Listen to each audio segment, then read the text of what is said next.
Assalamualaikum warahmatullahi wabarakatuh.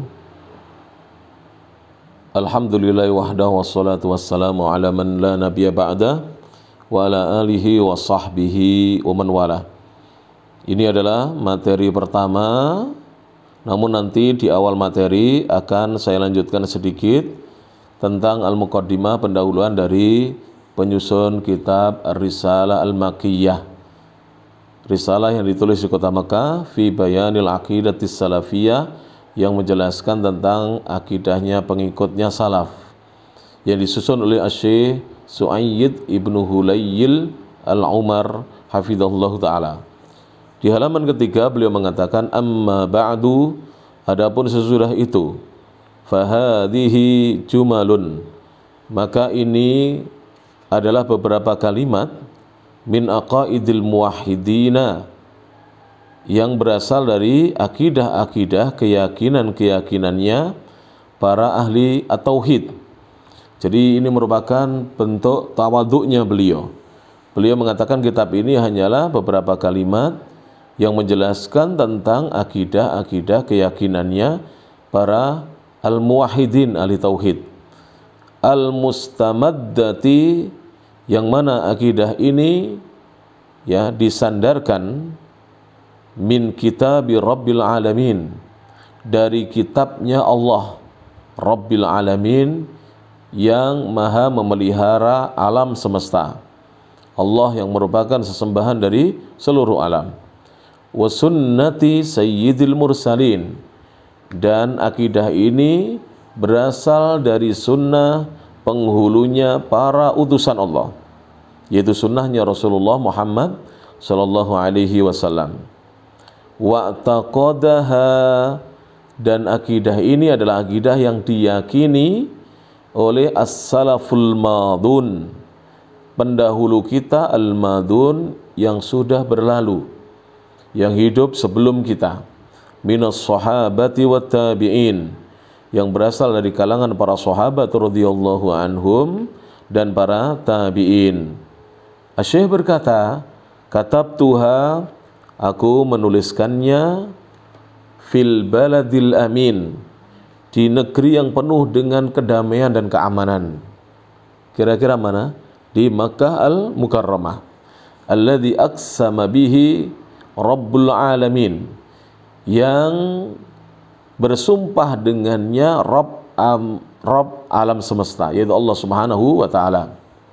Tadhkiran li nafsi, aku tuliskan beberapa kalimat yang berasal dari akidahnya para salaf ini sebagai pengingat bagi diriku. Masya Allah, ini merupakan bentuk ketawaduan, ya, rendah hatinya Syekh.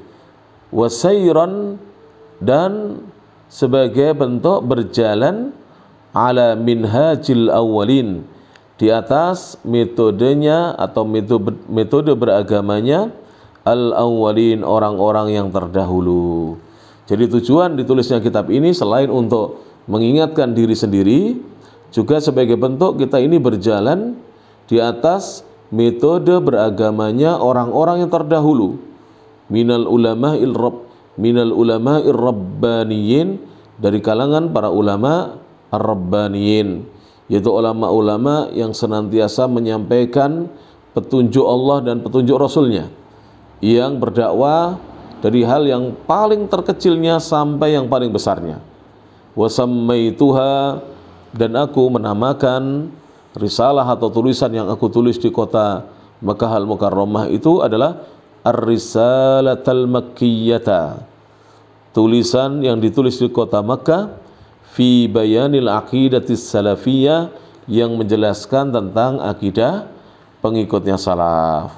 Lalu beliau menutup dengan doa, sa'ilan Allah azza wa jalla, dengan memohon, meminta kepada Allah azza yang maha perkasa wa jalla dan maha besar, an yanfa'a biha, agar Allah memberikan manfaat dengan sebab risalah ini, wa an yaj'alaha dhukhran, dan agar Allah menjadikan risalah ini sebagai simpanan, tentunya simpanan yang akan dipetik pahalanya di akhirat. Wassallallahu wasallam ala nabiyyina wa rasulina Muhammadin, semoga salawat dan salam Allah tercurahkan kepada Nabi kita dan Rasul kita Muhammad sallallahu alaihi wasallam.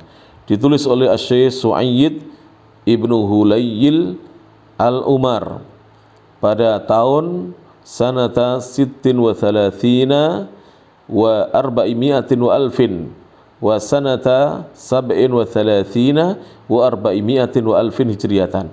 Ditulis di tahun 1436 sampai 1437 Hijriah. Kenapa kok ditulis setahun? Bukan setahun sebenarnya ya.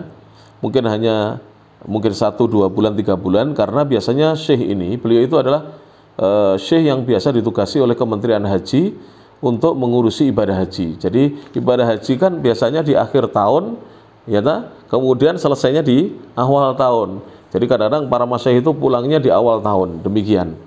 Thayyib, kita langsung masuk materi yang pertama. Nah, untuk materi insya Allah saya akan bacakan pelan-pelan, karena nanti pertanyaan-pertanyaan itu akan terkait dengan materi. Tapi para bapak dan ibu, kaum muslimin dan kaum muslimat, tidak usah khawatir. Insya Allah pertanyaannya mudah, asal materinya didengarkan, insya Allah mudah. Syekh berkata di halaman yang kelima, faslun, fasal. Faslun, kalau disebut faslun, fasal itu sama dengan babun, bab, sama ya. Fi aqsamit tauhidi, fi, tentang aqsami, pembagian-pembagian at-tauhidi, tauhid. Jadi di fasal ini kita akan belajar tauhid itu terbagi menjadi berapa macam. Kalau ada yang bertanya, Pak Ustadz atau Gus Yus atau Pak Kiai, dari mana kita mengetahui pembagian-pembagian dari tauhid? Saya selama membaca Al-Quran dan selama membaca hadis-hadis Nabi belum menemukan ada penyebutan dalam ayat atau hadis tentang pembagian tauhid. Memang benar apa yang antum, apa yang saudara-saudari sampaikan, apa yang panjenengan sampaikan memang benar. Tetapi para ulama ketika membagi tauhid menjadi 3 itu bukan asal berbicara, tetapi mereka membagi tauhid menjadi 3 itu berdasarkan apa yang mereka baca dari nas-nas Al-Quran maupun As-Sunnah. Maka kemudian mereka menyimpulkan bahwa tauhid itu terbagi menjadi 3. Sama dengan begini ya, ulama-ulama bahasa, ahli nahwu itu membagi bahwa kata-kata di dalam bahasa Arab itu terbagi menjadi 3. Ada yang kata tergolong al-ism, isim, kata benda atau kata yang dibendakan. Ada kata yang tergolong al-fi'il, kata kerja. Dan ada kata yang disebut dengan al-harf atau huruf, kata huruf. Maka ini semuanya tidak ada dalilnya secara kalimat bahwa bahasa Arab kata-katanya itu terbagi menjadi 3, baik di dalam Al-Quran maupun Sunnah.